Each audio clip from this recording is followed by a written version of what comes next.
দীর্ঘ 22 বছর পর ঐতিহ্যবাহী সোনা নদীতে ফিরে এসেছে তার হারানো ঐতিহ্য।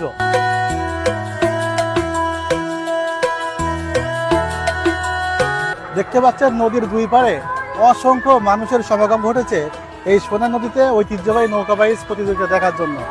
আজ আমরা এসেছি সোনাই নদীর তীরে, যেখানে বাংলাদেশ এবং ভারত সীমান্ত জুড়ে চলছে এক অভূতপূর্ব আয়োজন, ঐতিহ্যবাহী নৌকা বাইচ প্রতিযোগিতা। দুই দেশের মানুষের মিলন মেলা, সীমান্তের দুই পাড়ে লাখো দর্শকের উচ্ছ্বাস আর পানিতে বয়ে চলা বর্ণিল নৌকা, সবকিছু মিলিয়ে আজকের দিনটা হয়ে উঠেছে সত্যিই অসাধারণ।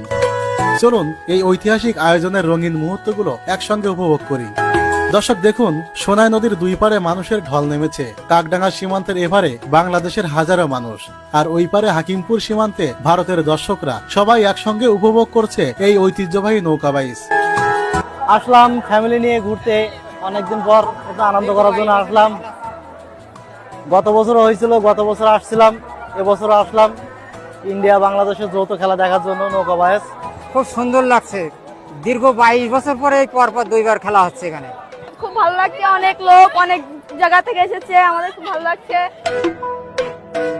ঢাক ঢোল, বাঁশির সুর, আতশবাজির ধুমধাম শব্দ আর আনন্দমুখর মানুষের উল্লাস, সব মিলিয়ে এক অনন্য পরিবেশ। এখন শুরু হতে যাচ্ছে প্রতিযোগিতা। নৌকাগুলো সাজানো হয়েছে বিভিন্ন রঙিন পতাকা আর ফেস্টুন দিয়ে। প্রতিযোগীরা তাদের বইটা শক্ত করে ধরেছে, সবার চোখে একটাই স্বপ্ন, বিজয়।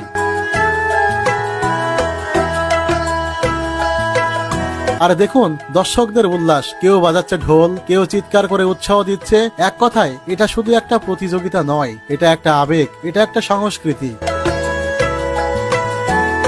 দর্শক দেখুন, প্রতিযোগিতা শুরু হয়েছে। প্রতিটা দল তাদের নৌকা চালিয়ে এগিয়ে চলছে। বৈঠার একটা না আঘাতে পানিতে তৈরি হচ্ছে ঢেউ। মাঝিরা একসঙ্গে গলা মিলিয়ে গান ধরেছে।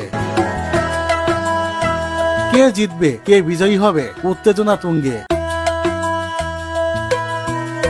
অবশেষে একটি দল বিজয়ী হয়ে উঠে এসেছে, তাদের মুখে বিজয়ের হাসি। দর্শকরা উল্লাস করছে। পুরস্কার বিতরণী মঞ্চে বিজয়ী দলকে দেওয়া হলো ট্রফি ও সম্মাননা। কিন্তু এই আয়োজনের আসল সৌন্দর্য হলো এখানে সবাই বিজয়ী,